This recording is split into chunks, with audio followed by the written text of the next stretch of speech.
Welcome to Infidelity Nest. In today's video, they say life can shift in a heartbeat, not always through chaos or thunder or the loud cracks of something breaking, but through a single breath, a small hesitation that changes everything. Sometimes it's not the storm that ruins a life, it's the silence that follows.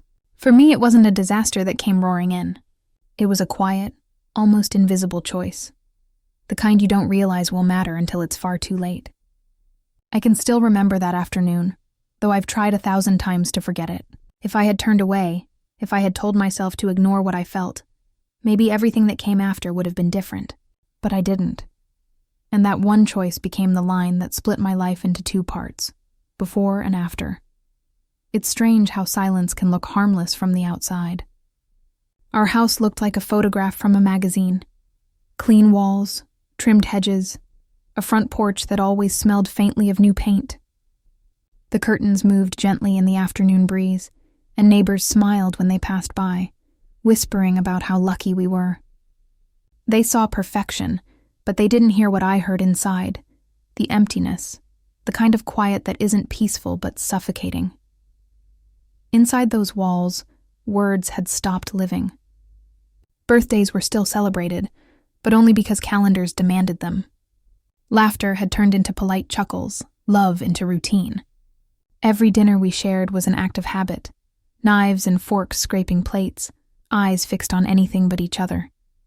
Nights were worse. We'd lie side by side, a breath apart but miles away in spirit. The silence didn't scream. It didn't fight. It simply consumed us, piece by piece, night by night. It was an ordinary Tuesday when everything started to unravel. Morning light spilled through the curtains, soft and golden, painting the floor like liquid warmth. I remember thinking how calm everything felt. Almost too calm. I was dusting the shelves, humming a tune I didn't really know, when I heard it. A faint, rhythmic sound from upstairs. It wasn't loud, not even unusual, but it caught me in a way I can't explain. My hand froze mid-motion. Something deep inside me shifted. Logic whispered that houses make noises. Maybe a pipe, maybe the wind. But somewhere deeper, something older than reason whispered, "No, listen." The sound came again, steady, soft, deliberate. It was calling me. Every step up the staircase felt like walking into a truth I didn't want to meet. The air grew heavier, the kind of weight you feel in your chest before you hear bad news. The door to the guest room was slightly open, a thin line of light stretching across the hallway floor. That room had slowly become his place, his office, his space, his world. Ours no longer overlapped. I should have turned around, but I didn't. I pushed the door open just enough to see the glow of a screen. The blue light hit his face, illuminating eyes that once looked at me like I was his home. Now, those same eyes were filled with something else. Guilt, surprise, fear. Words appeared on the monitor, words that weren't mine. They were soft, intimate, written for someone else. Every letter was a wound, every sentence a betrayal whispered in digital ink. My breath caught in my throat. For a second I couldn't move. I couldn't even blink. He turned, saw me standing there, and in that instant, the world stopped. We didn't shout. We didn't cry. We just looked at each other, two strangers who once promised forever. The silence between us was louder than any argument could have been. I could feel the truth settling into my bones, heavy and cold. That night, we sat across from each other at the dinner table. The same table where we once shared laughter and plans, now just a battlefield of unspoken words. My husband's absence had become routine. Another late night at work. Another lie I had chosen to believe. But tonight, the lie had shape, name, and evidence. Across from me sat a man I used to trust with my whole heart, now avoiding my eyes as if I were the ghost haunting him. The clink of silverware felt like thunder. Neither of us said a word. The secret hung in the air, thick, poisonous. Days melted into one another after that. Morning coffee tasted bitter no matter how much sugar I added. His footsteps down the hallway made my skin tighten. Every vibration of his phone, every unread message, every sigh, all of it stabbed quietly. The walls that once felt like home now echoed with everything unsaid. I moved through the house like a shadow, watching the life I built collapse without sound. But the truth is, deep down, I already knew long before I saw those messages. Betrayal doesn't begin with a single act. It begins with distance, the quiet kind that grows slowly between two people who stop looking at each other the same way. The messages were just proof of something that had been dying for years. Then came Friday. I remember the smell of onions on the cutting board, the sound of the knife against wood, the faint hum of the fridge. Normal, familiar sounds that suddenly felt fragile. Then I heard it again, that faint rhythm from upstairs. My pulse quickened. My body reacted before my mind could. The knife trembled in my hand. I placed it down and walked toward the stairs. My feet were steady this time. The air was thick, like the whole house was holding its breath. The door was ajar, the same strip of light slicing through the dark hallway. Inside, the scene hadn't changed. The glow, the tapping, the quiet intensity of someone lost in a world that didn't include me. I stepped inside. He didn't notice me at first.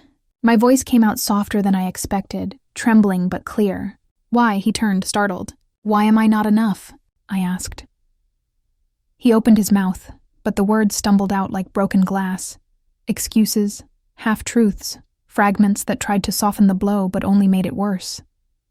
It's not what you think. It doesn't mean anything, he said. But it did. It meant everything. It means you chose silence over me, I said. My voice cracked, but I didn't look away. The room felt smaller. The air burned. He couldn't meet my eyes. His face was red, his shame visible. In that moment, I saw it clearly. The love that once filled our home had long since drowned. This was just the last ripple. That night, we sat again at the same table. No food this time, no pretense. Just two people sitting across from the ruins of something they once called love. The silence wasn't heavy anymore. It was hollow, the kind that echoes inside your chest when something finally ends. The next morning, I woke before sunrise. The sky outside was pale, the world still quiet. I packed a small bag, not in anger, not in drama, just quiet, deliberate movements. A few clothes, some papers, and a handful of photographs that still meant something to me. I didn't slam the door. I didn't cry. I simply walked away. And as I stepped outside, something strange happened. The silence that used to suffocate me felt different. It wasn't punishment anymore. It was peace. The air felt lighter, my chest looser, my breath finally full. It hurt. Oh, it hurt deeply. But beneath that ache, I found something else. Something I hadn't felt in years. Freedom. Because this time I hadn't chosen silence. I had chosen myself. I remember driving aimlessly that morning, not knowing where I was going. The city passed in blurs of light and shadow. Every red light felt like a test. Do I stop, or do I keep moving? But somewhere inside, I knew that movement was the only thing that could save me. I ended up at a small cafe on the edge of town, a place we used to visit before life got too heavy. The owner recognized me. He smiled, unaware that my whole world had just shifted. I ordered coffee, sat by the window, and stared at the steam rising like ghostly threads. It was the first time in years I didn't have to pretend. The days that followed were quiet, but not the same kind of quiet I'd lived with before. This silence was alive. It was filled with possibility, with questions, with healing. I found myself remembering the woman I used to be, before the compromises, before the unspoken apologies, before I became the background in my own life. I started taking long walks in the evenings, watching how the world changed color as the sun dipped low. I began to notice small things again. The sound of leaves brushing each other in the wind, the smell of rain before it falls, the way strangers smile without knowing the stories you carry. Healing didn't come all at once. It came in moments, in breaths, in slow forgiveness. Not of him, but of myself. People often talk about betrayal as something someone does to you. But what they don't say is that the real betrayal begins when you stop listening to your own heart, when you ignore your own needs just to keep something that's already gone. I did that for too long. I let silence speak for me. I let it grow roots inside my chest until I could no longer tell the difference between peace and surrender. But now I know. Silence can destroy, yes, but it can also heal, if you learn to use it differently. I stopped using it to hide pain and started using it to find clarity. I stopped trying to fix what wasn't mine to fix. I stopped chasing the version of love that required me to disappear. One evening, months later, I passed by our old house again. The windows glowed softly, a new car in the driveway, a different life unfolding inside. I didn't stop. I didn't need to, because that house wasn't home anymore. It was just a chapter, one that taught me the hardest truth of all. Sometimes love isn't enough if it costs you yourself. Now, when I tell this story, people often ask if I ever forgave him. And the answer is yes, but not because he deserved it. Forgiveness isn't a gift you give to someone who hurt you. It's a key you use to free yourself from the weight of what they did. I forgave him because I wanted